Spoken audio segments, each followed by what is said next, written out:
आप सभी भक्तों का बहुत बहुत स्वागत है आज के श्रीमद् भागवतम कथामृतम के सत्र में।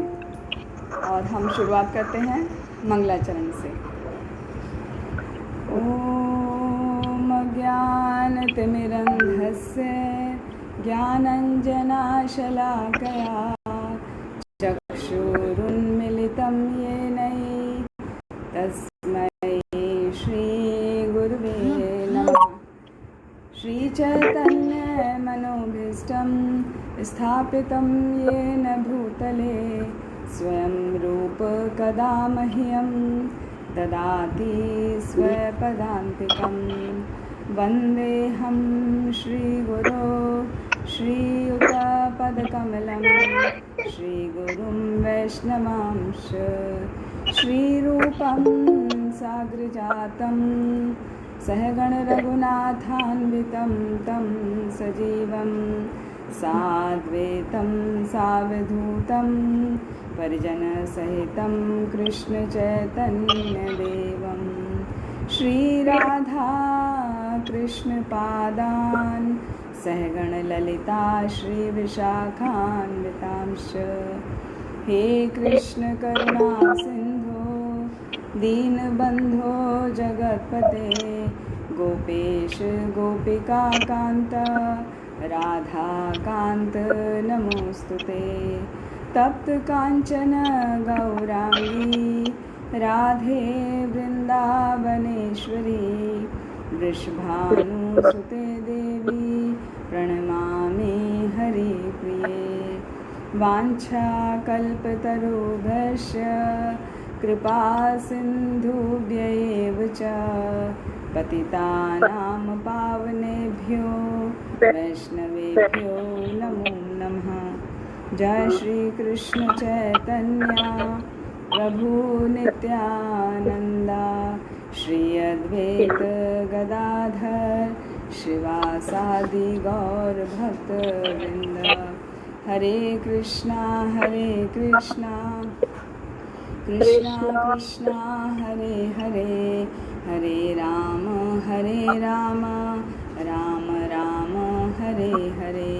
हरे कृष्णा कृष्णा कृष्णा हरे हरे हरे राम राम राम हरे हरे। नमो विष्णुपादाय कृष्णपृष्ठाय भूतले श्रीमते भक्तिवेदांत स्वामिनिति नामिने।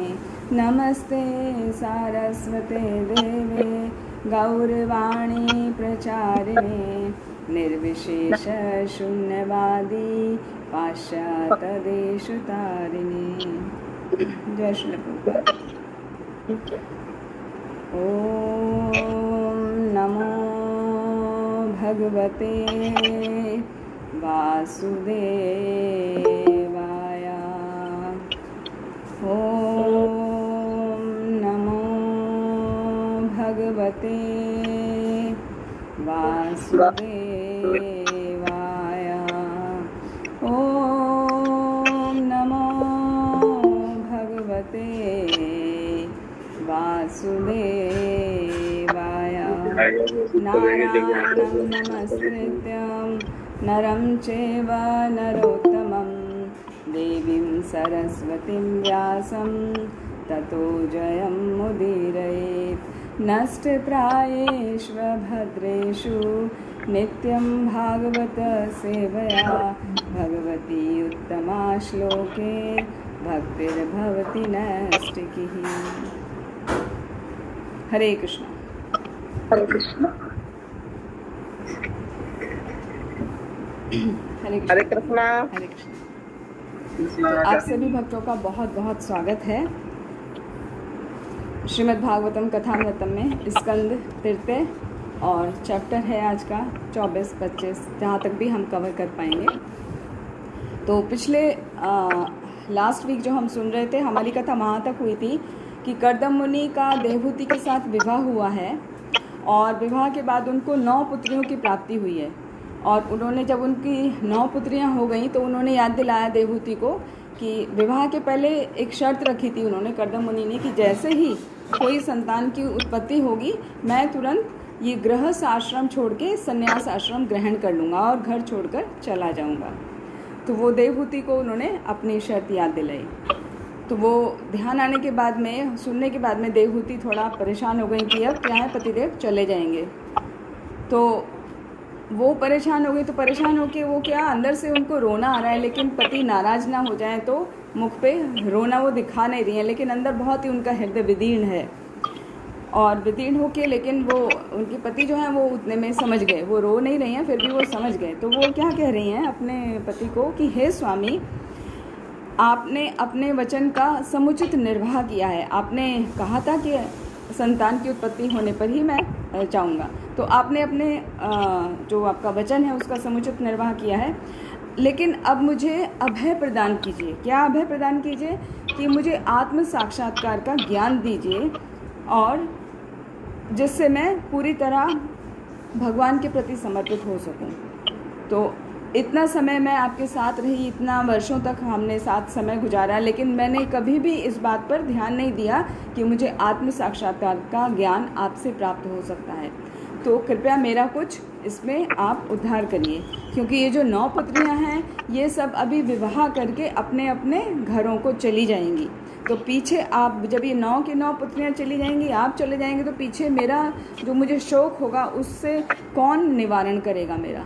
तो वो दुखी होकर उनको बोल रही हैं कि आप ऐसा करिए कि जो मुझे आत्म साक्षात्कार का ज्ञान प्राप्त हो सके, कुछ ऐसे विधि करिए। तो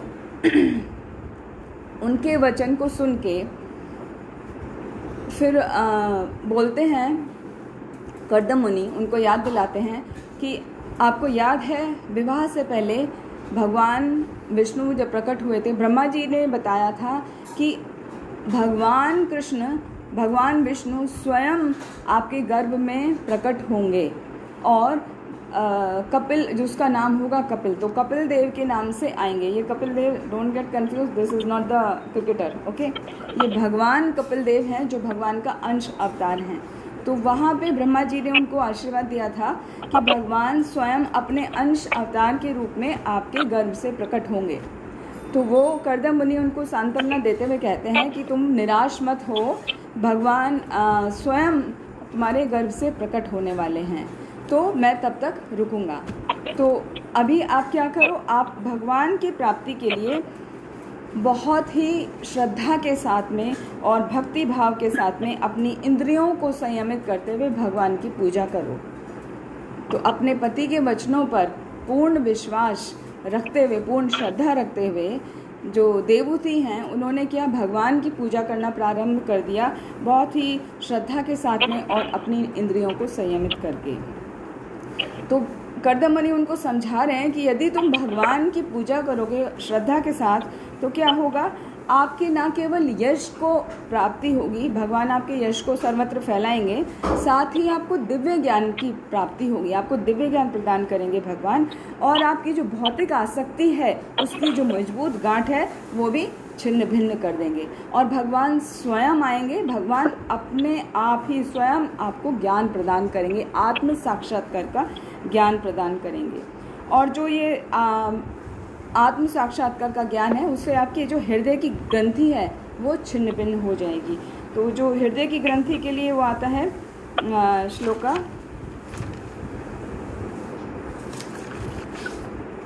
क्षीयन्ते यस्य कर्माणि भिद्यते सर्वग्रंथि क्षीयन्ते, ओके आई एम फॉरगेटिंग, हाँ, भिद्यते हृदय ग्रंथि क्षीयन्ते सर्व संशयः छिन्दन्ते सर्व संशयः क्षीयन्ते चस्य कर्माणि दृष्ट एवात्मनि ईश्वरे। कि जो भगवान का ध्यान करके हम उनकी पूजा करते हैं तो हमारी जो हृदय की ग्रंथि है वो छिन्न भिन्न हो जाती है, और जो हमारे कर्म हैं, हमारे कर्मों का फल है वो क्षीण होने लगता है, और इस प्रकार मुक्ति की प्राप्ति होती है। तो जब आप भगवान की पूजा करोगे तो आपको मुक्ति की प्राप्ति होगी और भगवान स्वयं प्रकट होंगे। तो ऐसा करते हुए उन्होंने पूजा प्रारंभ कर दी, और कुछ समय के बाद में भगवान देवहूति के गर्भ में कर्दम मुनि के वीर्य के द्वारा प्रकट हुए। तो ये जो प्रकट हुआ है वो साधारण वाला, जो साधारण एक जन्म होता है बच्चे का, वो वाला प्राकट्य नहीं है, क्योंकि भगवान स्वयं है। तो यहाँ पर उपमा दी हुई, जिस प्रकार यज्ञ की अग्नि स्वयं प्रकट हो जाती है, यज्ञ की अग्नि काष्ठ से अपने आप प्रकट हो जाती है, उसी तरह भगवान प्रकट हो गए, क्योंकि भगवान सर्वत्र विद्यमान हैं। काष्ठ में कहा जाता है, काष्ठ माने लकड़ी, लकड़ी में जो अग्नि होती है वो दिखाई नहीं देती है, जबकि उसमें लकड़ी में अग्नि छिपी हुई है। तो जब उसको प्रॉपर मंत्रों के साथ में उच्चारित किया जाता है, उसको आह्वान किया जाता है, तो उसमें अग्नि स्वयं प्रकट हो जाती है। तो पहले जो सतयुग में यज्ञ कर्म किए जाते थे, उसमें यज्ञ करने के लिए अग्नि को जलाया नहीं जाता था, जैसे अभी मैचस्टिक से हम लोग करते हैं। तो पहले ऐसा नहीं होता था। तो ये तुलना की गई है, उस तरह उपमा करके बताया कि जिस प्रकार काष्ठ में अग्नि स्वयं प्रकट होती है, उसमें छिपी होती है, लेकिन समय आने पर प्रॉपर विधि के द्वारा वो प्रकट होती है, उसी तरह भगवान जो है देवहूति के गर्भ में प्रकट हो गए। लेकिन अभी उनका जन्म नहीं हुआ है, वो खाली देवहूति के गर्भ में आए हैं। और जब भगवान आए हैं तो क्या हुआ, जो सारी दिशाएं हैं बहुत ही आनंदमय हो गई हैं। वो सभी दिशाओं में हर तरफ बहुत सुंदर वातावरण हो गया है। देव और जो गंधर्व हैं वो बहुत सुंदर तरीके से गा रहे हैं, जो अप्सराएं हैं वो नृत्य कर रही हैं, और देवता हैं वो फूलों की वर्षा कर रहे हैं उन पर। तो इस तरह से, और बाकी सभी देवगण वहाँ पर उपस्थित हो गए और वहाँ पर उनकी उपासना कर रहे हैं भगवान की, क्योंकि भगवान अभी प्रकट होने वाले हैं। और हर एक व्यक्ति का मन जो है बहुत ही पवित्र हो गया है, बहुत ही शांत हो गया है।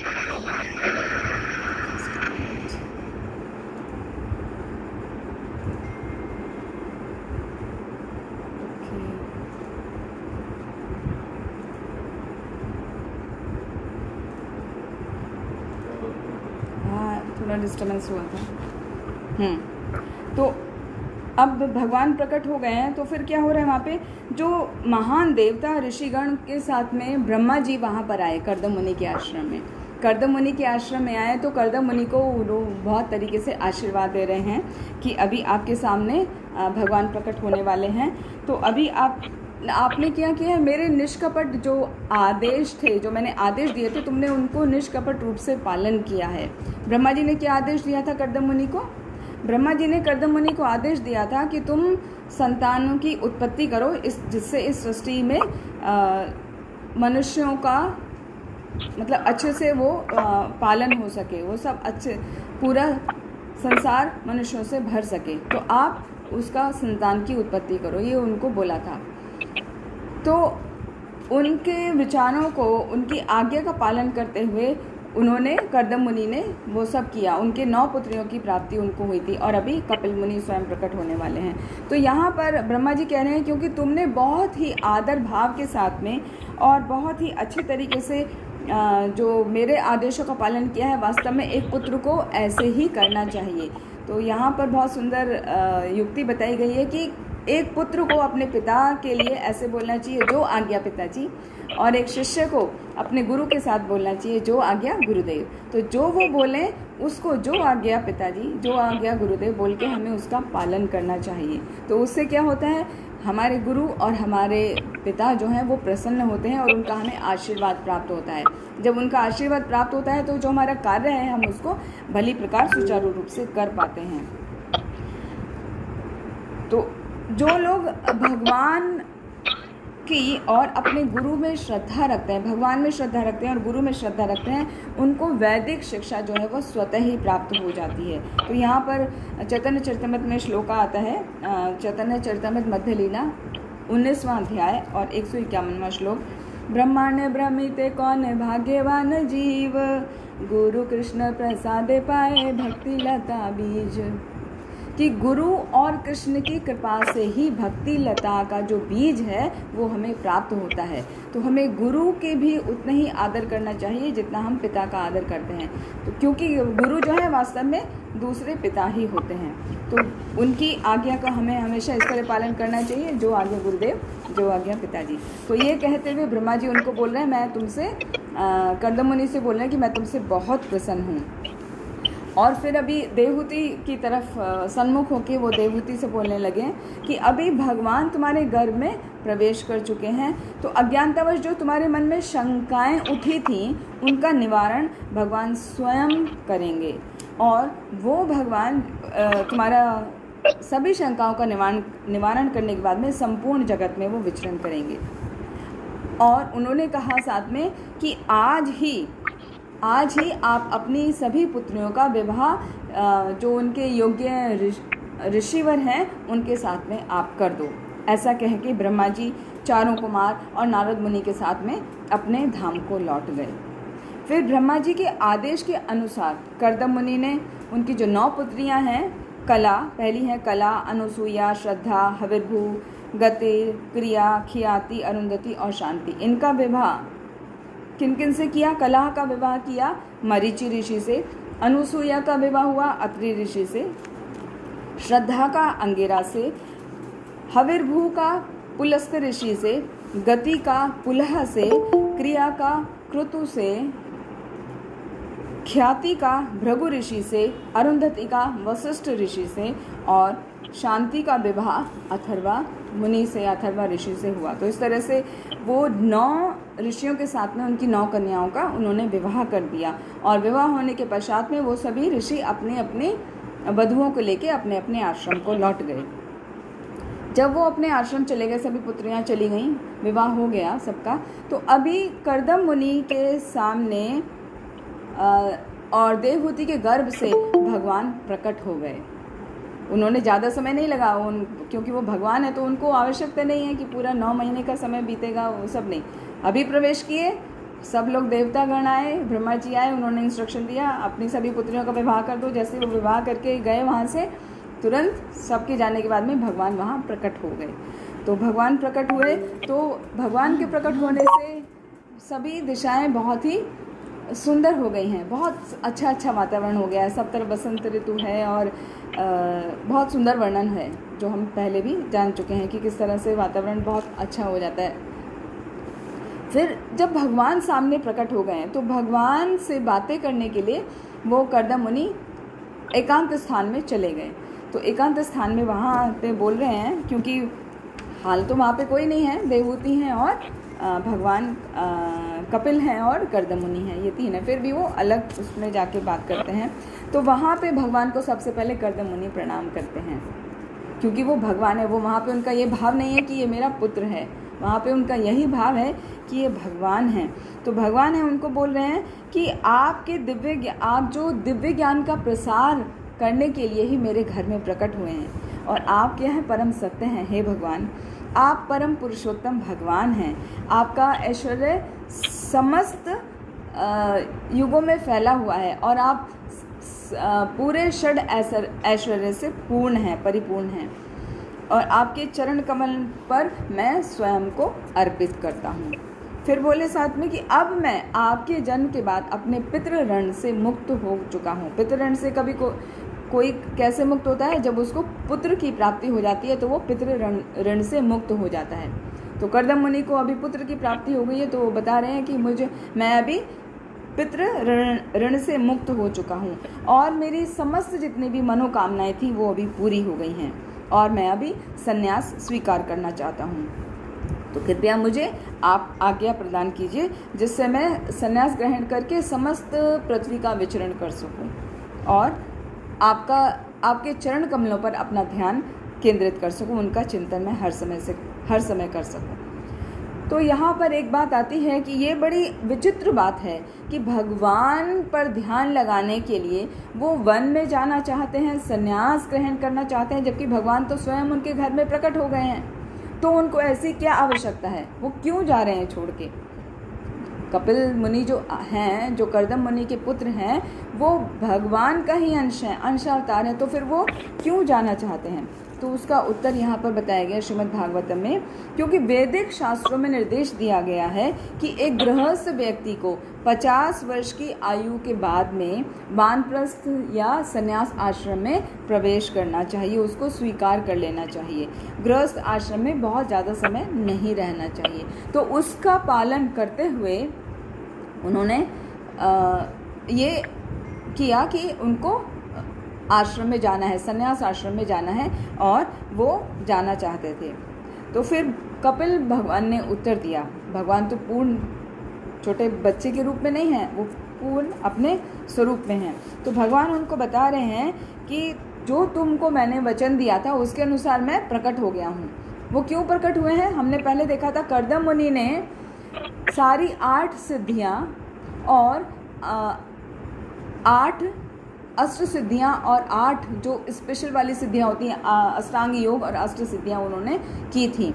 और ऐसी देवहूति ने भी वर्षों तक तपस्या की थी, 10,000 वर्षों तक दोनों ने तपस्या की थी। तब उनको भगवान ने वरदान दिया था, ब्रह्मा जी ने आशीर्वाद दिया था कि भगवान स्वयं आपके पुत्र के रूप में जन्म लेंगे और आपको आत्म साक्षात्कार का ज्ञान देंगे। तो उनकी तपस्या की वजह से, तब आपने बहुत पहले तपस्या की थी, इसलिए मैं अपने वचन को पूरा करने के लिए आपके सामने पुत्र के रूप में प्रकट हुआ हूँ, मैंने अवतार लिया है। तो अभी क्यों अवतार लिया है? अवतार लेने का मुख्य उद्देश्य है कि काल के प्रभाव से जो सांख्य दर्शन लुप्त हो गया है, जो भक्ति योग के बारे में अभी सब नहीं जानते हैं, सब लुप्त हो गया है, भगवान पर विश्वास नहीं करते हैं, तो उसका मैं सांख्य दर्शन के द्वारा प्रचार करूँगा। और अब तुम्हारी इच्छा है तो तुम यहाँ से प्रस्थान कर सकते हो और आप अपने समस्त कार्यों को मुझ पर अर्पित कर दो, और उसके बाद जब तुम जाओगे तो तुम विजय को प्राप्त करोगे। और मैं साथ में अपनी माता को भी ज्ञान प्रदान करूँगा, तो आप उसकी चिंता मत करो। तो जिससे वह भी आत्म साक्षात्कार का पद को प्राप्त करके वो भी अभय प्रदान कर लेगी और वो भी मुक्ति को प्राप्त करेगी। तो ऐसा सुनकर कर्दम मुनि ने भगवान कपिल को प्रणाम किया, उनकी प्रदक्षिणा किया और वो घर छोड़कर वन में प्रवेश कर गए, मतलब उन्होंने संन्यास आश्रम ग्रहण कर लिया। फिर भगवान का वो निरंतर चिंतन करने के लिए उन्होंने क्या किया? पहले तो मौन व्रत धारण कर लिया और बिना किसी को साथ में लिए हुए वो विचरण करने लगे। तो मौन व्रत धारण जो किया, मौन व्रत धारण का मतलब ये नहीं है कि वो कुछ नहीं बोलते थे, वो बोलते थे तो वो भगवान के ही लीला के बारे में किसी को चर्चा करते थे, वरना ऐसे नहीं फालतू भौतिक बातें नहीं करते थे। ना ही उन्होंने कभी अग्नि जलाई और ना ही उन्होंने कभी कोई घर बनाया, छत बनाई। मतलब कि इसका मतलब है कि उन्होंने कोई झोंपड़ी, कोई कमरा, कोई रूम, कुछ इस तरह से नहीं लिया। वो खाली विचरण करते थे, पेड़ों के नीचे ऐसे कहीं रहते थे और कभी भी अग्नि नहीं जलाई। मतलब अपने खाने का भी उन्होंने कभी चिंता नहीं करी। किसी ने कुछ दिया तो प्रसाद के रूप में उन्होंने उसको ग्रहण कर लिया और वो मौन रहते थे। किसी को सुनना है तो वो कृष्ण कथा ही उनको सुनाते थे भगवान के बारे में। और इस तरह से वो विचरण करने लगे और करते करते विचरण करते करते वो भौतिक मोह से मुक्ति को प्राप्त हो गए और भगवान की शुद्ध भक्ति में वो स्थिर हो गए। और उच्च चेतना के बल पर क्या हुआ, वो जो भगवान प्राणी सभी प्राणियों के हृदय में विराजमान है, उस तरीके से भगवान वो हर व्यक्ति में, हर वस्तु में भगवान को देखने लगे। तो हर प्राणी के हृदय में भगवान को और प्रत्येक वस्तु को भगवान में स्थित देखने लगे। सो यह पश्यति स पश्यति, हाँ, यह पश्यति स पंडिता, ऐसे करके आता है श्लोका भगवद गीता में। तो वो पंडित होता है वो व्यक्ति जो हर व्यक्ति में भगवान को देख सके और हर वस्तु को भगवान में स्थित देखने लगे। इसका बहुत सुंदर श्लोक है, आत्मनं सर्वभूतेषु भगवंतम अवस्थितम अपश्यत सर्वभूतानि भगवत अपि चा आत्मनि। मतलब सबों के हृदय में भगवान स्थित हैं, ये वो प्रत्येक रूप अच्छे से देखते हैं और साथ में प्रत्येक जीव उनमें स्थित है, क्योंकि वो परमात्मा प्रत्येक हृदय में विराजमान है। तो ऐसा जानते हुए वो वहाँ उन्होंने कुछ समय व्यतीत करा और बाद में उन्होंने अपना देह का त्याग कर दिया और वो भगवत धाम को चले गए। तो यहाँ पर उनका रोल कंप्लीट हो गया। अभी वापस आते हैं कर्दम मुनि की जो पत्नी है देवहूति अपने पुत्र कपिल देव के साथ आश्रम में हैं। तो अभी उनका क्या हुआ, तो जो भगवान कपिल हैं अपनी माता देवहूति के साथ में आश्रम में रह रहे हैं। कहाँ पर? सरस्वती नदी के तट पर और बिंदु सरोवर के तट पर, जो हमने पिछले एपिसोड में पूरा चर्चा किया था। तो वहाँ पर वो आश्रम में रहने लगे।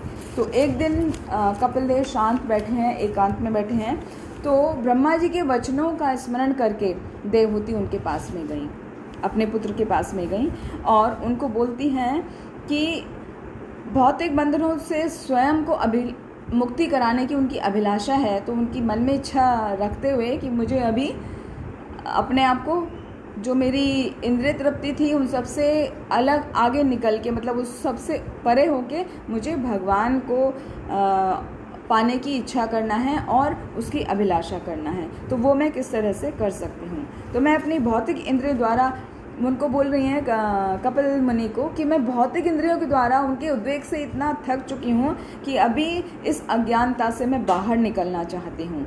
तो इस अंधेरे कुएं से मुझे आपके अतिरिक्त हे भगवान कोई नहीं निकाल सकता। वो क्यों उनको हे भगवान बोल रही है? क्योंकि देवहूति को मालूम है कि मेरा पुत्र साधारण पुत्र नहीं है, वो वास्तव में भगवान का अंश अवतार है, इसलिए उनको भगवान करके वो उच्चारण कर रही हैं और साथ में उनको ग्लोरीफाई कर रही हैं। क्या ग्लोरीफाई कर रही हैं? कि आप जो हैं अनेकों जन्मों के बाद आप मुझे पुत्र के रूप में प्राप्त हुए हैं और आप क्या हैं? पूर्ण पुरुषोत्तम भगवान हैं। सृष्टि में जो अज्ञानता रूपी अंधकार है उसको केवल आप ही दूर कर सकते हैं। आप उस अज्ञान रूपी अंधकार को दूर करने के लिए ही अवतरित हुए हैं। और ये जो मैं अभी तक अज्ञानता में जी रही थी, वास्तव में भगवान की माया शक्ति द्वारा मेरा जो बुद्धि थी वो हर ली गई और मैं अभी आपके चरणों में शरण लेती हूँ। भगवान, आपके चरणों का मुझे आश्रय दीजिए, क्योंकि आपके ही जो शरणागति है वो एक कुल्हाड़ी के समान है जो मेरे भौतिक अस्तित्व को जड़ से समूल काट सकती है। तो आप मेरा शरणागति को स्वीकार कीजिए। तो अपनी माँ का जो आत्म साक्षात्कार के प्रति लग्न है वो देख के उनका मन बहुत ही प्रसन्न हो गया। कपिल मुनि का मन बहुत ही प्रसन्न हो गया और वो प्रसन्न होकर उदार पूर्वक उन्होंने मुस्कुराते हुए कहा, हे माता, अब मैं तुम्हारे समक्ष उस योग की, उस पुरातन विधि का मैं वर्णन करूंगा जो जीवात्मा और परमात्मा के बीच के संबंध को पुनः स्थापित कर देता है। परंतु जब वही चेतना, तो क्या बता रहे हैं उसमें? पहला पॉइंट बता रहे हैं कि जब वो जो चेतना होती है जीवात्मा की, प्रकृति के 3 गुणों द्वारा आकर्षित हो जाती है तो उसका भौतिक बद्ध जीवन आरंभ हो जाता है। और जब वही चेतना भगवान की तरफ आसक्त हो जाती है तो वह भौतिक बंधन से मुक्त हो जाती है। तो उन्होंने 2 पॉइंट बताए। क्या? कि जो हमारी जीवात्मा की चेतना है, जो कॉन्शियसनेस है, जब वो हमारी प्रकृति की तरफ 3 गुणों से द्वारा जो प्रकृति है उसकी तरफ हम आकर्षित हो जाते हैं तो हम क्या, भौतिक बद्ध जीवन हमारा शुरू हो जाता है। जैसे हम सभी तरफ देखते हैं, सबका वही है कि हमारा जन्म होता है, बड़े होते हैं, विवाह होता है, फिर वृद्ध हो जाते हैं, फिर मृत्यु हो जाती है। तो वो एक साइक्लिक प्रोसेस है, वो चलता रहता है, निरंतर चलता रहता है, वो भौतिक बद्ध जीवन होता है। लेकिन जब वही चेतना ये तीनों गुण की तरफ, जो सत्व गुण, रजसिक गुण और तामसिक गुण है, इन तीनों गुणों से हटकर भगवान की तरफ आसक्त हो जाता है तो हम भौतिक बंधन से मुक्त हो जाते हैं।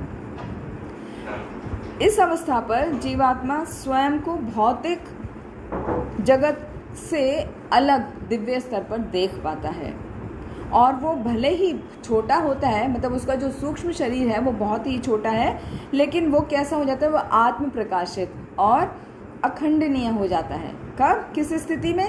जब वो भगवान की चेतना में स्वयं को स्थापित कर लेता है। तो जैसे एक इंग्लिश में प्रोवर्ब बोलते हैं, one can not dim the light if that shines from with in.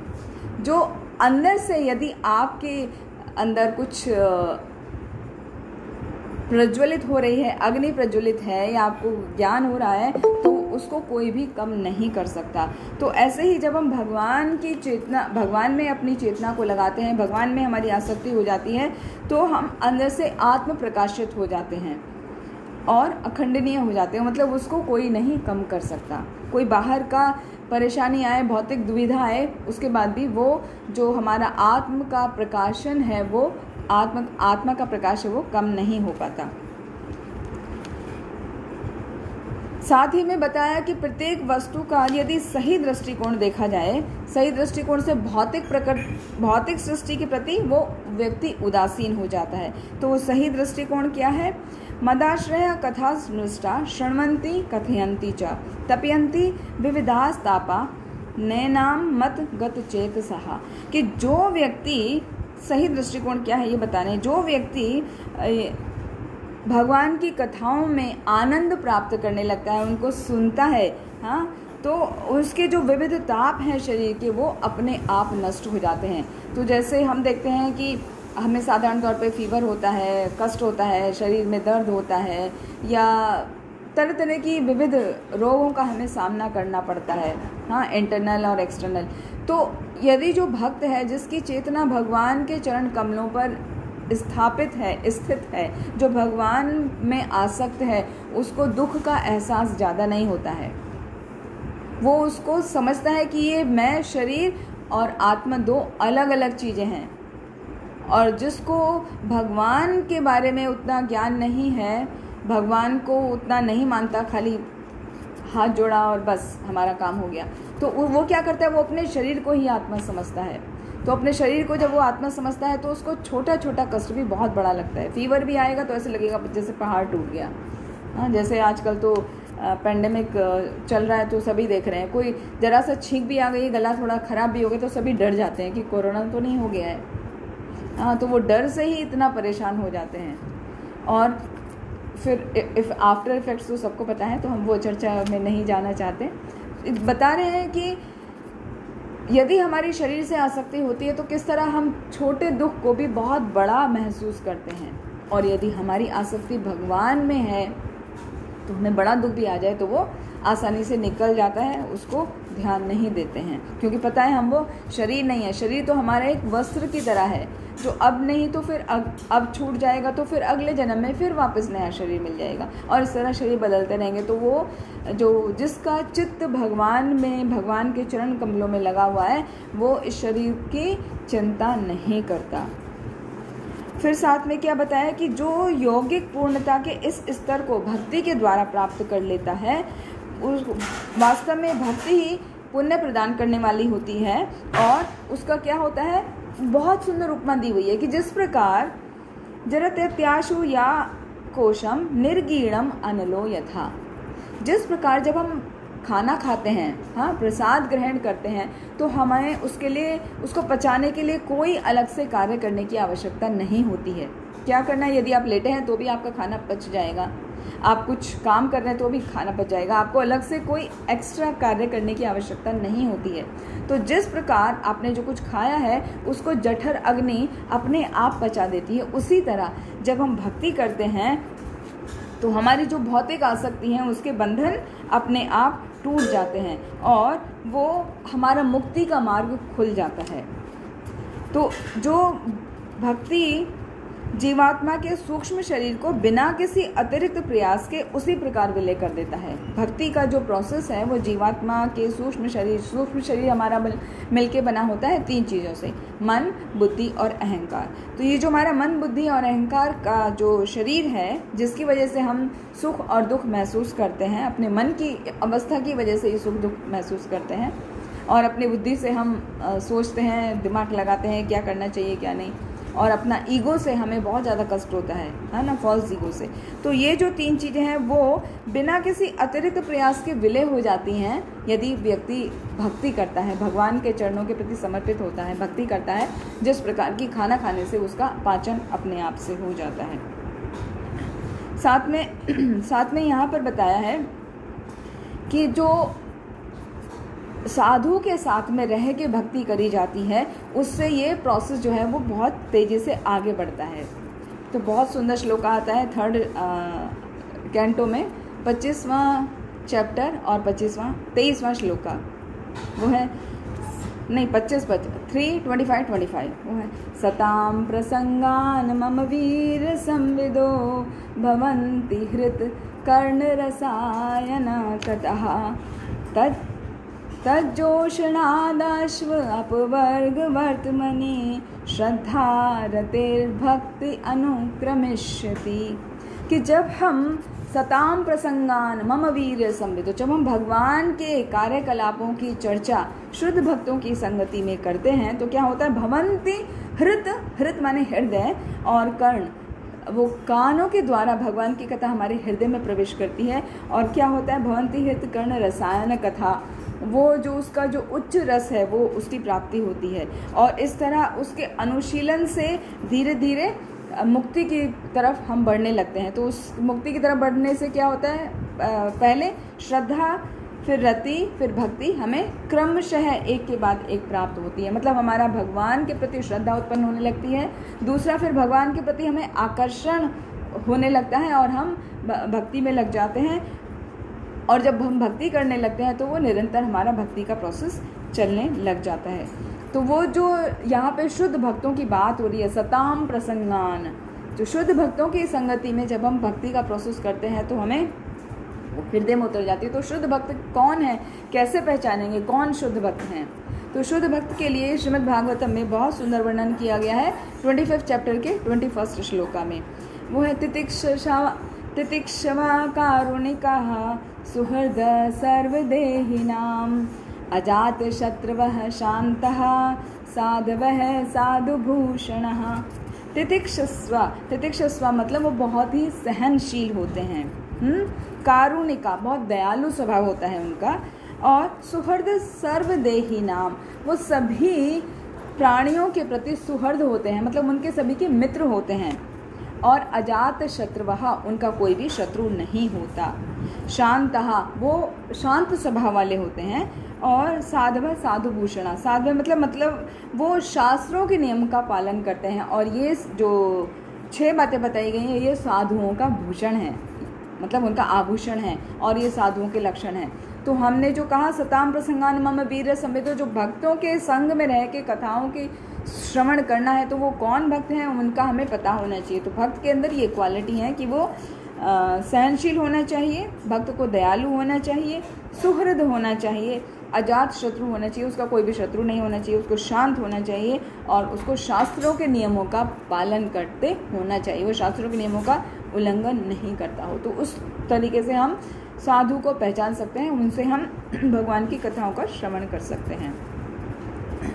तो इस प्रकार जो मेरे श्रवण और कीर्तन में लगा रहता है तो उनको क्या होता है, भौतिक कष्ट से वो व्यक्ति पीड़ित नहीं होते हैं और उनके विचार सदैव मुझ में तल्लीन रहते हैं।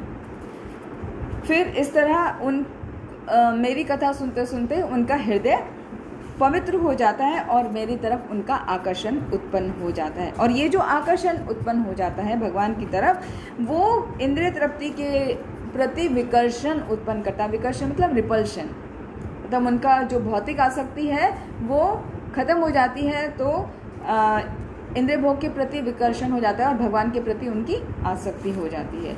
और इस प्रकार वो मेरी भक्ति में दृढ़ होकर जीवन में मेरा संग प्राप्त करता है।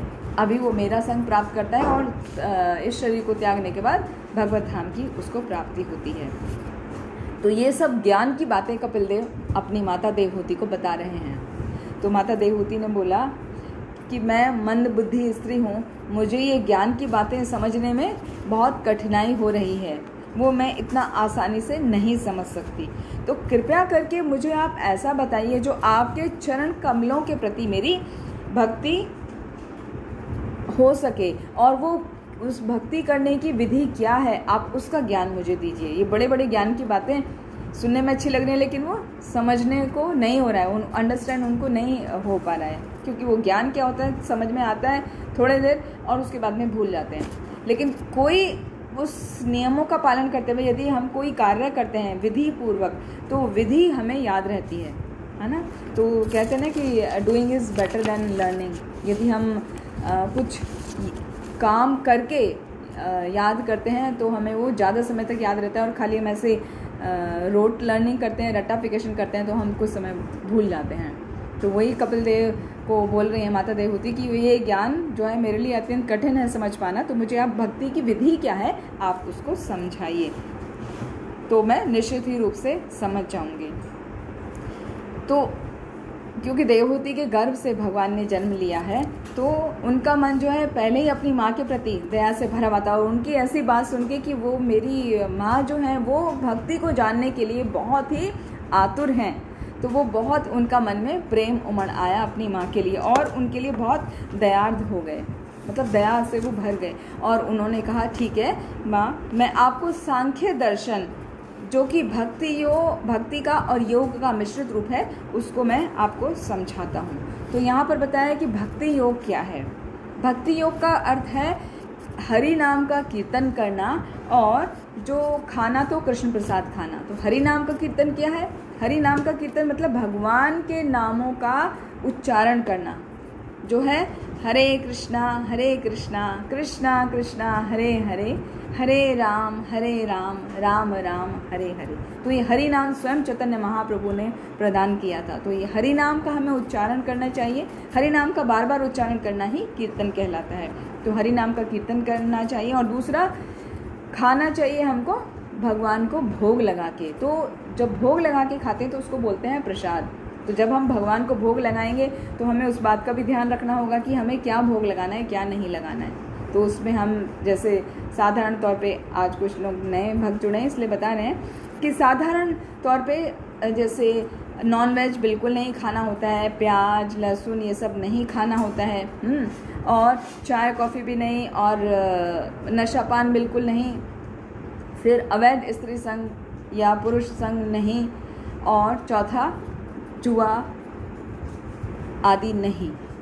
तो ये जो 4 मुख्य नियम हैं, no meat eating, no intoxication, no illicit sex and no gambling, ये जो 4 नियम हैं इनका दृढ़ता से पालन करना होता है। और साथ में कृष्ण प्रसाद पाना है। तो ये जो कृष्ण प्रसाद की बात आई, यहाँ पे प्रसाद की बात आई, तो प्रसाद का मतलब है जो भी हम भगवान को ऑफर कर रहे हैं वो प्रसाद बन गया। तो हमें प्रसाद भगवान को लगाते वक्त इस बात का ध्यान रखना है कि वो शुद्ध होना चाहिए, सात्विक होना चाहिए, उसमें इवन शुद्ध वेजिटेरियन फूड होना चाहिए, साथ में उसमें प्याज लहसुन वगैरह भी नहीं होना चाहिए। तो इस बात का हमें ध्यान रखना है। तो वो भगवान को हम ऑफर करके फिर पाते हैं तो वो प्रसाद कहलाता है।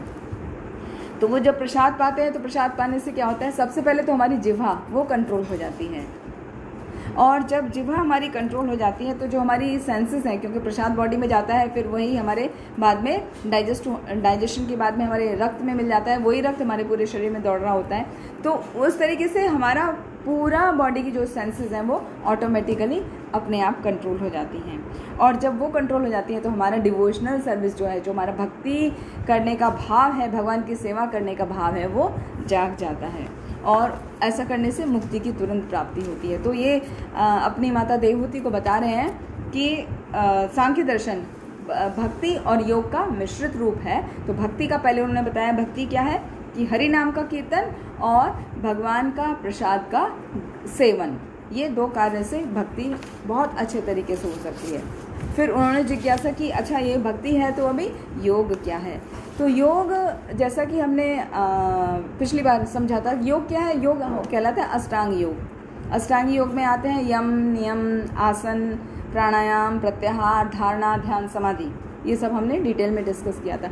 तो ये जो अष्ट योग हैं उनका पालन करने से क्या होता है, मन पूरी तरह शुद्ध हो जाता है।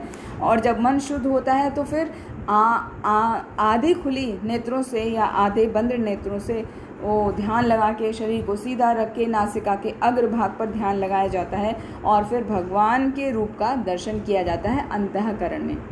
और भक्तों के लिए ये तो उनके लिए है जो भगवान को साकार रूप में नहीं ग्रहण करते हैं। जो भक्त भगवान को साकार रूप में ग्रहण करते हैं वो नासिकाग्र पे उनको ध्यान लगाने की आवश्यकता नहीं होती, वो भगवान के चरण कमलों पे अपना ध्यान लगाते हैं। तो इस तरीके से ये जो प्रोसेस होता है ये कहलाता है योग। और भगवान की वहाँ पर फिर बताया कि क्या है, भगवान की आकृति कैसी है। मुख की आकृति जो है वो कमल पुष्प के समान है।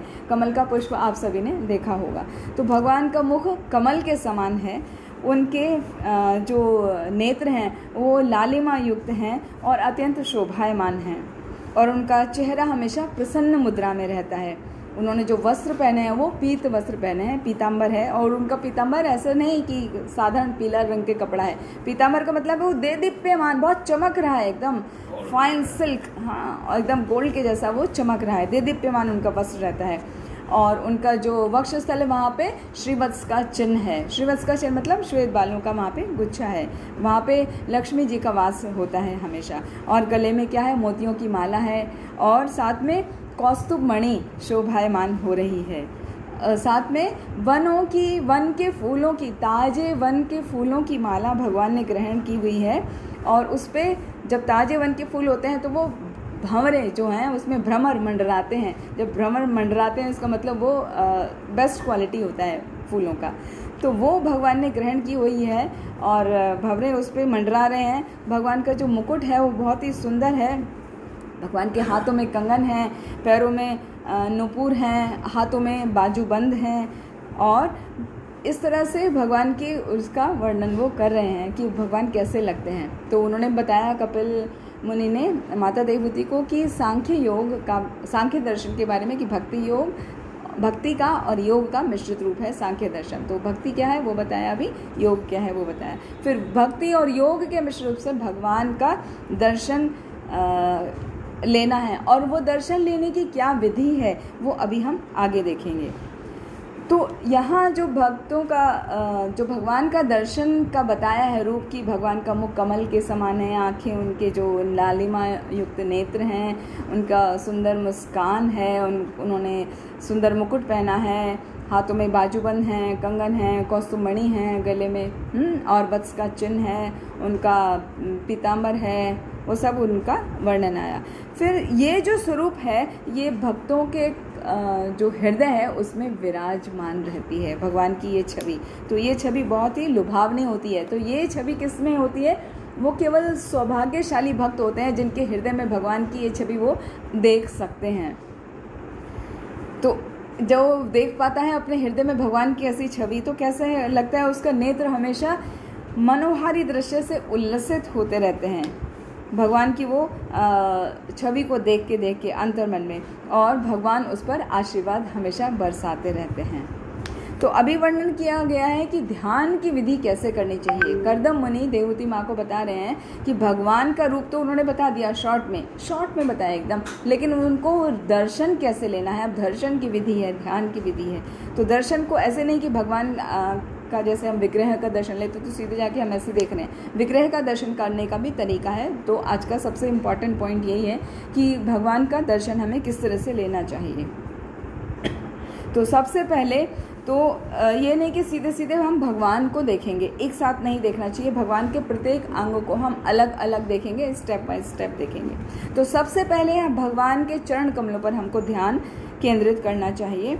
और वो चरण कमल में क्या है? वज्र, अंकुश, ध्वजा और कमल, ये चारों उसमें अंकित हैं भगवान के चरण कमलों में, उनके पैर के तलवों में। और उनके जो पैरों के नख हैं वो कैसे चमक रहे हैं? मणियों के समान। हाँ, उनमें से प्रकाश निकल रहा है। तो भक्त जब उन पर ध्यान करता है, भगवान के नाखूनों पे जो मणि के समान चमक रहे हैं, तो उससे मन में जो पाप उसके एकत्रित हैं उनको तुलना करेगा, ये बड़े से बड़े पर्वत हैं, उतने बड़े पाप भी हैं, तो वो तुरंत ही नष्ट हो जाते हैं यदि कोई भगवान के चरण कमलों के नाखूनों पर थोड़ी देर ध्यान करता है।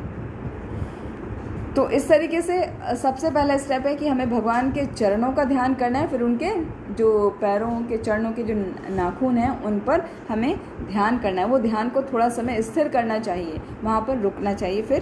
फिर उसके बाद नेक्स्ट लक्ष्मी जी क्या कर रही हैं? उनके पैरों को दबा रही हैं, तो उसका ध्यान करना चाहिए। अरे इतने सुंदर पैर हैं भगवान के, इतने सुंदर चरण कमल हैं और लक्ष्मी जी इनको दबा रही हैं।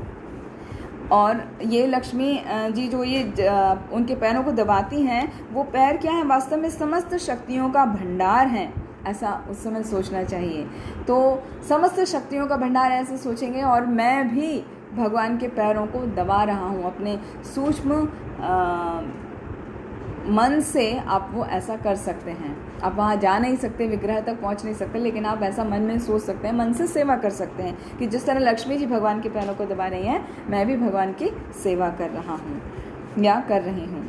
फिर भगवान के जंघाओं पर ध्यान करना चाहिए। फिर उसके बाद में भगवान के कटी प्रदेश की तरफ ध्यान करना चाहिए। कटी प्रदेश कहाँ? मतलब जहाँ पे उन्होंने पीताम्बर पहना है और पीताम्बर के ऊपर हाफ वो कमर पे जो कपड़ा लपेट के रहते हैं, वो अपने विग्रह में जब राधा श्याम सुंदर जी या राधा माधव या राधा गोपीनाथ में बहुत सुंदर उनका श्रृंगार होता है। तो जो उनका पीताम्बर के ऊपर जो कमर का वस्त्र होता है वो बहुत ही सुंदर तरीके से उसको पहनाया जाता है। तो वहाँ पर हमें ध्यान करना चाहिए। और वहाँ पे क्या सुंदर करघनी लटकी होती है, तो वो करघनी पर थोड़े समय के लिए हमें ध्यान करना चाहिए। फिर नेक्स्ट आता है भगवान के चंद्र सदृश जो नाभि है, जो उनकी नेवल है, उस पर ध्यान करना चाहिए। और वो नेवल की स्पेशलिटी क्या है, वहाँ से ब्रह्मांड का जन्म हुआ है। ब्रह्मा जी उस से पैदा हुए हैं, वहाँ से कमल नाल निकला था और फिर उस कमल में ब्रह्मा जी स्वयं पैदा हुए हैं। तो वहाँ पर ध्यान करने के बाद में फिर ऊपर आना चाहिए। तो ऊपर आएंगे तो अभी वक्ष स्थल का ध्यान करना चाहिए। वक्ष स्थल का ध्यान जब करेंगे तो वहाँ पे देखना चाहिए कि भगवान का वक्ष स्थल ऐसा लग रहा है कि वो मरकत मणियों की जो है जोड़ी एक है, वो इतना सुंदर प्रतीत हो रहा है। और वहाँ पे महालक्ष्मी जी का निवास स्थान है, वो लक्ष्मी जी स्वयं वहाँ रहती हैं। तो उस समय अपने मन और नेत्रों को कुछ समय के लिए वहाँ पर फोकस करना चाहिए, क्योंकि वो समस्त आनंद का स्रोत है। भगवान का जो वक्ष स्थल है वो समस्त आनंद प्रदान करने का स्रोत है, वहाँ से हमें आनंद की प्राप्ति होती है। फिर उसको दर्शन करने के बाद भगवान के कंठ पर आना चाहिए। तो कंठ में क्या है, भगवान को जो माला लटकी है, मोतियों की माला लटकी है और एक कौस्तुभ मणि की उन्होंने माला पहनी है। फिर उसके बाद में उनकी भुजाओं का हमें ध्यान करना चाहिए। भुजाओं का ध्यान करने से क्या होता है, जो भगवान सभी देवतागण उनकी भुजाओं से शक्ति को प्राप्त करते हैं विभिन्न कार्यों को संचालन करने की। तो हमें यदि कोई कार्य करना है, भगवान के हाथों पर, भगवान की भुजाओं पर ध्यान करना चाहिए, क्योंकि कार्य को करने का संचालन शक्ति जो है वो वहाँ से आती है। फिर भगवान के आभूषणों पर ध्यान करना चाहिए, जो उन्होंने आभूषण पहने हैं, बाजूबंद पहना है, कंगन पहना है, हाँ, और जो आभूषण कमर में, तगड़ी, करघनी, जितने भी आभूषण हैं उनको वापस से फिर से देखना चाहिए। तो आभूषणों को जो क्षीर सागर में मंथन हुआ था उस दौरान मंदार पर्वत से वो घिसे गए थे। तो मंदार पर्वत से घिसने के कारण वो और अधिक प्रकाशमान हो गए और अधिक चमक रहे हैं। जैसे हम देखते हैं कोई गोल्ड का होता है, बहुत दिनों तक आप उसको यदि क्लीन नहीं करते तो कैसा वो धूमिल हो जाता है कुछ, लेकिन आप उसको रगड़ के साफ़ करते हैं तो कैसा वो फिर से नया जैसा चमकने लगता है। तो ऐसे भगवान के जो आभूषण हैं वो वहाँ पे मंदार पर्वत से घर्षित हुए थे जब ये क्षीर सागर मंथन हुआ था, तब वो उसमें क्या उनकी चमक बहुत बढ़ गई है, बहुत सुंदर लग रहे हैं। फिर भगवान के मुख कमल का ध्यान करना चाहिए, उनका नासिका का ध्यान करना चाहिए, वो बहुत सुंदर है। फिर कानों में उन्होंने स्फटिक के मकराकृत कुंडल पहने हैं, और वो कुंडल क्या है, उनके कपोल जो एकदम शाइन कर रहे हैं, सुंदर लग रहे हैं। वो मकराकृत कुंडल जब हिलते हैं, हिलते डुलते हैं, तो उनके चेहरा भी एकदम खिलता है, चमकता है उनका। और उनके घुंघराले काले बाल हैं, कमल के लोटस आई हैं उनकी, और उनकी नृत्य करती हुई भ्रकुटियाँ हैं, आईब्रोज है, वो नृत्य करती हुई हैं। फिर उसके बाद में पूर्ण भक्ति भाव से भगवान की दृष्टि पर ध्यान करना चाहिए कि भगवान कहाँ देख रहे हैं, या जब हम देखते हैं तो ऐसा ही लगता है कि भगवान हमें ही देख रहे हैं। ये भगवान की विशेषता है और विग्रहों की विशेषता है। जब हम उनका दर्शन लेते हैं तो हमें ऐसा ही प्रतीत होता है कि भगवान हम ही को देख रहे हैं। तो जब आपको ऐसा प्रतीत हो कि भगवान हमें देख रहे हैं तो भगवान की प्रेम भरी मुस्कान पर ध्यान लगाना चाहिए, क्योंकि वो भगवान की प्रचुर दया से भरी हुई होती है और हमारे भौतिक जीवन के सर्वाधिक भय जो भी हैं, कष्ट है, उनका निवारण करने वाली होती है, जो उनकी भगवान की मुस्कान है। और यदि किसी को भयंकर दुख भी है तो वो दुख इस प्रकार सूख जाता है जैसे समुद्र, अत्यधिक शोक से उत्पन्न आंसुओं का समुद्र जिस प्रकार सूख जाता है, वो हमारा शोक उस तरह से सूख जाता है भगवान की मुस्कान पर ध्यान करने से। और उनकी जो भौं की आकृति है, धनुष के जैसी है, वो योगियों के हृदय में बैठे कामदेव को भी आकर्षित करती है। उसके बाद क्या करना चाहिए, उसके बाद भगवान की जो हंसी है, मंद मुस्कान है, मुस्कान के अंदर जो उनकी हंसी है, जो विग्रह में एकदम से आपको नहीं दिखती, लेकिन आप सोच सकते हैं कि वो लीला में हंस रहे हैं तो कैसे हैं, कहीं कहीं पर वो दिखाते हैं तो कैसा है उनका मोती के जैसे उनके दांत, चमेली के फूलों के जैसे छोटे छोटे फूल हैं, ऐसे उनके दांत जो हैं सुंदर मोती के जैसे चमक रहे हैं, और उनकी जो होठों की लालिमा है उसका जो रिफ्लेक्शन है वो उस पर पड़ रहा है, तो उससे वो बहुत ही सुंदर प्रतीत होता है उनका मुख। और ऐसे रूप को ध्यान करने से, हाँ, उनका जैसे हमने बताया चरणों से लेके धीरे धीरे ऊपर बढ़ना है, उनके पैर, फिर उनकी जंघाएं, फिर उनकी नाभि, फिर उनका वक्षस्थल, फिर उनका कंठ, फिर उनका बाजू, फिर उसके बाद में उनका मुख में, फिर उनकी नासिका, फिर उनके आँख, फिर उनके कान, उनके आभूषण, उनकी फिर मुस्कान, फिर उनके दांत, इस तरह करके एक एक पार्ट का हमने जब दर्शन किया। तो जब ऐसे रूप का हम अपने हृदय में धारण करते हैं, ऐसे रूप को, तो योगी को कुछ भी और देखने की इच्छा नहीं रहती, उसकी इच्छा स्वयं खत्म हो जाती है। तो ये है भगवान का सांख्य दर्शन जो उन्होंने बताया कपिल मुनि ने, कि हमें किस तरह से भगवान का दर्शन लेना चाहिए, किस तरह से ध्यान करना चाहिए। फिर ध्यान की इस पद्धति के अनुसार जो योगी है वो धीरे धीरे भगवान के प्रति विशुद्ध आसक्ति विकसित कर लेता है, और उसकी आसक्ति विकसित हो जाती है तो उसके शरीर में क्या होता है, रोमांच होता है, उसको अश्रुपात होता है, और अश्रु से वो समाधि की स्थिति में आ जाता है ना। उसमें लास्ट बताया था ना, धारणा, ध्यान, समाधि। तो समाधि वाली स्थिति में जब आता है तो उसको अपने शरीर की सुध बुध नहीं रहती, लेकिन उस समय यदि ऐसा है तो भगवान उसके शरीर का ध्यान रखते हैं, उसके साथ में कुछ भी गलत नहीं होने देते हैं। तो यदि ऐसी स्थिति आ जाए भक्त की तो उसको चिंता नहीं करनी चाहिए कि मैं शरीर की सुध भूल जाऊंगा तो क्या होगा, भगवान उसको स्वयं ध्यान करते हैं। फिर ये जो यहाँ पर भगवान का हमारा दर्शन कंप्लीट हुआ, फिर यहाँ पे देवहूति पूछ रहे हैं कि हे भगवान, अभी मुझे जन्म मृत्यु के आवागमन का विधि पूर्वक वर्णन करिए। जन्म किस प्रकार होता है और जो मृत्यु किस प्रकार हो रही है और उसमें कैसे होता है। तो उसका यदि आप परमिशन दें तो I can take in 5 minutes।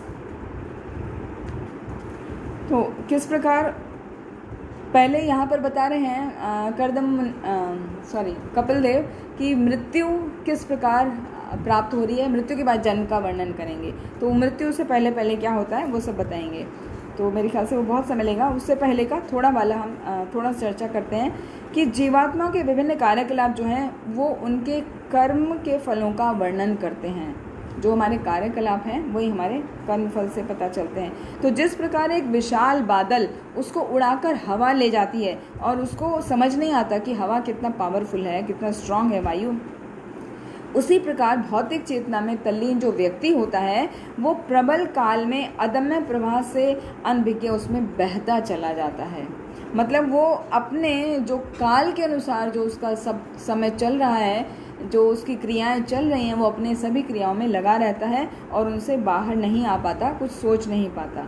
तो ऐसा होने से वो तो बहुत परिश्रम करता है सुख प्राप्त करने के लिए, तरह तरह की योजनाएं बनाता है, वस्तुओं का निर्माण करता है, लेकिन काल रूप में भगवान उनको विनष्ट कर देते हैं। जैसे हम प्रोवर्ब हमें सुनने में आते हैं कि मैन प्रपोजेस गॉड डिस्पोजेस।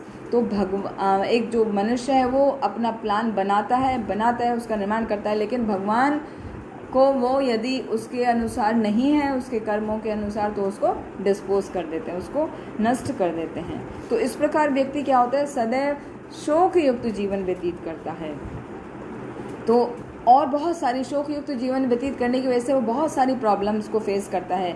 वो क्या क्या होती हैं कि शरीर और शरीर के जो संबंध हैं उनको बहुत स्थायी मानते हैं कि ये मेरे रिलेटिव हैं, ये मेरे मित्र हैं, ये मेरे सगे संबंधी गण हैं, उनको स्थायी मानता है, उनको टेम्परेरी नहीं समझता। और कोई भी योनि या नरक की स्थिति में क्यों ना चला जाए, उससे जो भी उसको परिस्थितियों का सामना करना पड़े वो उनसे संतुष्ट रहता है, उनसे मुक्त होने की भी वो कभी इच्छा भी नहीं करता। और अपना जो शरीर है, अपने शरीर से जो अपने पति हैं या पत्नी हैं और बच्चे हैं, उन्हीं के साथ उनकी गहरी आसक्ति होती है और जीवन की प्रत्येक अवस्था में वो संतोष का अनुभव करता है। चाहे कितना भी दुख हो या कितना ही सुख हो, उसको हमेशा बहुत अच्छा लगता है, वो संतोष का अनुभव करता है। और इस तरह से जो निरंतर चिंता की जो अग्नि है उसमें वो जलता रहता है। और ऐसा मूर्ख व्यक्ति अपने परिवार के पालन पोषण हेतु अनेक प्रकार से अच्छे कार्य, बुरे कार्य सब कुछ करता हुआ उनको जो कभी ना पूरी होने वाली कामनाओं को हृदय में संजोए रहता है और उनमें लगा रहता है। और अपने जो पत्नी है उनसे अलग बात करता है, बच्चों से अलग बात करता है। उसका हृदय और जो इंद्रियां हैं वो पत्नी के द्वारा पूरी हर ली जाती हैं, मतलब माया के द्वारा वो पूर्ण रूप से सम्मोहित रहता है। और जो बच्चों की छोटी छोटी जो तुतलाती हुई बोली होती हैं वो उसकी बोली से मंत्रमुग्ध हो जाता है, उसको बहुत अच्छा लगता है। और जो पारिवारिक संबंध हैं उनमें वो घिर जाता है, पूरा राजनीति और कूटनीति से भरे हुए होते हैं जो। और जीवन के कष्टों और समस्याओं से लड़ने के प्रयास जो वो करता है, तो उसमें झूठ, धोखा, हिंसा, जो भी उसको करने की ठीक लगता है वो सभी कुछ करता है। और सभी कुछ करके वो धन का उपार्जन करता है, धन को अर्जित करता है। और पाप के कमाए हुए इस धन को वो परिवार पर खर्च करता है और स्वयं बहुत ही कम भोग पाता है। अंततः इन पापों के फलस्वरूप वो नरक का भागी बनता है कि वो अपने को शरीर समझ रहा है, खुद को कर्ता समझ रहा है, अपने सभी जो संबंधी गण हैं उनको ही अपना नज़दीकी मान रहा है, उनको स्थायी मान रहा है। तो इस तरह से वो उन्हीं के प्रसन्नता के लिए सब कुछ कार्य करता है। तो उसको क्या वो सब आसक्ति उसकी हो जाती है और उसमें फंस जाता है। तो इस तरीके से वो कुछ भी मांगो, कहीं से भी उधार लो या चोरी करो, हाँ, तो इस नीति का वो पालन करते हुए अपने परिवार का पालन पोषण में लगा रहता है और अपने शरीर की सुंदरता को भी खो बैठता है। और धीरे धीरे करके उसको बुढ़ापा आ जाता है और बुढ़ापा आने के बाद में वो एक दिन उसको शरीर का त्याग करना होता है। वो शरीर त्याग देता है और उसकी तुलना करी गई है एक बैल से। जैसे एक बैल एक जो खेती करते हैं उनकी मदद करता है ना, हमेशा पूरा जीवन उनका खेत को जोतता है और सभी कार्य में मदद करता है। लेकिन जब बैल बूढ़ा हो जाता है तो उसका स्वामी उस पर ध्यान नहीं देता, उसको उलाहना करता है, वो एक साइड में खड़ा रहता है, उसको प्रॉपरली चारा भी नहीं दिया जाता है। तो इस तरीके से जब व्यक्ति बूढ़ा हो जाता है तो जिन सगे संबंधियों के लिए उसने अपना पूरा जीवन न्यौछावर कर दिया वो उस पर ध्यान नहीं देते हैं, उसकी उपेक्षा करने लगते हैं। तो इस तरह उसके हृदय में वैराग्य उत्पन्न हो जाता है और वृद्धावस्था के कारण उसका शरीर जो है विकृत हो जाता है। वो मनुष्य जो धीरे धीरे प्रतीक्षा करने लगता है किसकी, मृत्यु की। और झूठन पे पलता है, जो भी बचा कुचा होता है उसको वो दिया जाता है, उसको नाना प्रकार के रोग आ जाते हैं, जठराग्नि उसकी मंद पड़ जाती है, ना तो वो ठीक से खा पाता है, उसकी जो आँखें हैं वो गड्ढों में धंस जाती हैं, हाँ, वो ठीक से सांस नहीं ले पाता, उसको वात का रोग हो जाता है, गुर गुर की आवाज़ आती है और वो धीरे धीरे इस तरह मृत्यु के निकट चला जाता है। और जब वो मृत्यु शैया पे पड़ा होता है तो सब सगे संबंधी उसके चारों ओर खड़े हो जाते हैं। वो उनको कुछ अंतिम निर्देश देना चाहता है, उसकी इच्छा होती है कि कुछ बोले, लेकिन आवाज़ नहीं निकल पाती, कफ वात की वजह से वो बंद हो जाती है। तो वो निराश हो जाता है और ऐसी निराशा में, ऐसा नहीं है, पीड़ा में वो प्राण को त्याग देता है। तो यहाँ पर इतना हुआ कि प्राण को किस अवस्था में एक व्यक्ति त्यागता है और प्राण को त्यागने के बाद में फिर वो आगे उसकी यात्रा कैसे होती है वो हम लेंगे अगले एपिसोड में। तो आज हम यहीं पर अपने वाणी को विराम देते हैं।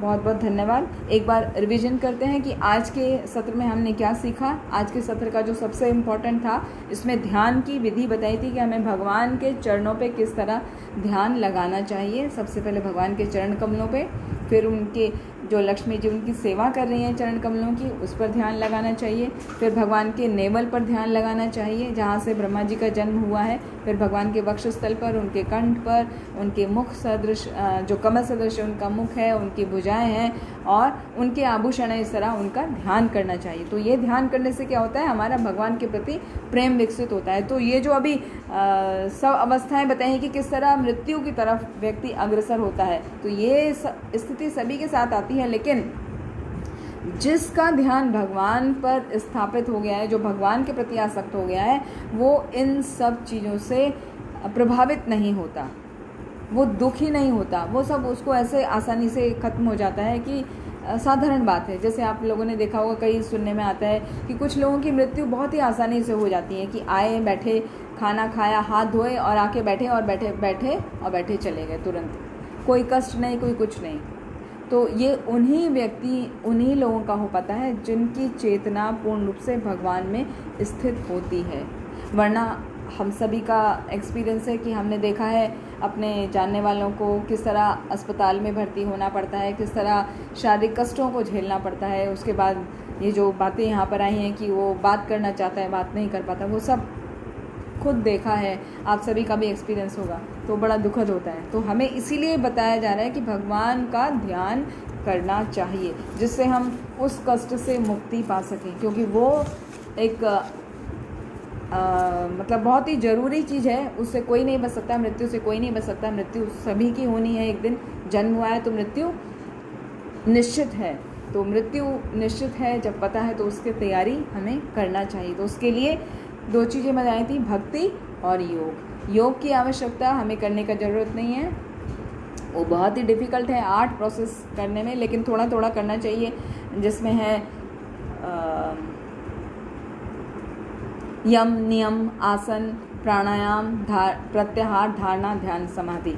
तो प्राणायाम प्रत्याहार तक हम कर सकते हैं आसानी से, उसमें कोई डिफ़िकल्टी नहीं है, वो सब हमको करना चाहिए। लेकिन जो इम्पॉर्टेंट है भक्ति की विधि का पालन करना चाहिए, क्योंकि उन्होंने पूछा था ना माता देवहूति ने कि मुझे भक्ति की विधि का बताओ, वर्णन करो। तो भक्ति की विधि में 2 ही चीज़ें इंपॉर्टेंट बताएं कि आपको हरि नाम का जप करना है, हरि का नाम लेना है, और भगवान को भोग लगा के भगवान का प्रसाद भी खाना चाहिए। तो उससे हमारी सारी इंद्रियां संयमित रहती हैं और हमारा भगवान की तरफ आकर्षण होता है। और तीसरी बात थी कि हमको भगवान के चर्चाओं को शुद्ध भक्तों के मुख से सुनना चाहिए, शुद्ध भक्तों के संग में सुनना चाहिए। इसीलिए हमें निरंतर भगवत गीता, भागवतम का अध्ययन करते रहना चाहिए, इनका श्रवण करते रहना चाहिए, इसका कीर्तन करते रहना चाहिए। आप सभी का बहुत बहुत धन्यवाद। हरे कृष्ण।